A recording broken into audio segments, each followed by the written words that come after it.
संस्कृत साहित्य दो भागों में विभक्त है। एक तो है वैदिक साहित्य, दूसरा है लौकिक साहित्य। वैदिक साहित्य में हम ऋग्वेद, यजुर्वेद, सामवेद, अथर्ववेद, ब्राह्मण ग्रंथ, आरण्यक ग्रंथ, उपनिषद ग्रंथ इनकी गणना करते हैं। और लौकिक साहित्य में हम जो पढ़ते हैं कालिदास, भारवी, भास या कथा साहित्य, नाटक, ये सब लौकिक साहित्य के अंतर्गत आता है। उसी के अंतर्गत एक महाकाव्य है किरातार्जुनीयम, जो महाकवि भारवी द्वारा रचित है और संस्कृत साहित्य की बृहत त्रयी में इसकी गणना होती है।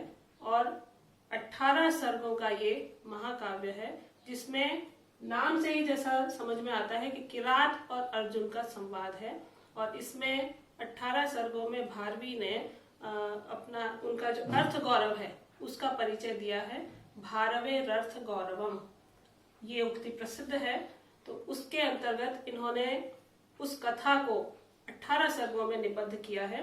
और महाकाव्य का जो लक्षण है, सर्ग बंधो महाकाव्यम तत्रैको नायकः सुरः सदृश क्षत्रियो वापि धीरो दात गुणान्वितः।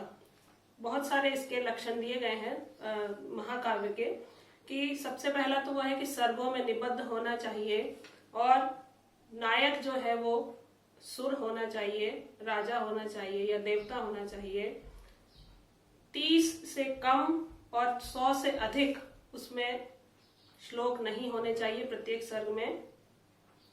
और उसमें जो वर्णन किया जाता है उसमें प्रकृति का, नगर का, स्वर्ग का, दिन रात आदि का वर्णन हो। इतिहास प्रसिद्ध उसका कथानक होना चाहिए। 5 संधियों से युक्त होना चाहिए और दुष्ट निंदा, सज्जन की प्रशंसा उसमें वर्णित होनी चाहिए। और अंतिम जो उद्देश्य है उसका, कि धर्म की विजय और अधर्म का पराजय उसमें वर्णित होना चाहिए। तो किरातार्जुनीयम के 18 सर्गों में जो प्रथम सर्ग है उसमें लगभग 46 से 47 कुछ श्लोक हैं और उसमें 14 सूक्तियां जो सुभाषित कहा जाता है उनको उसमें उद्धृत किया गया है, जो हम आगे पढ़ेंगे।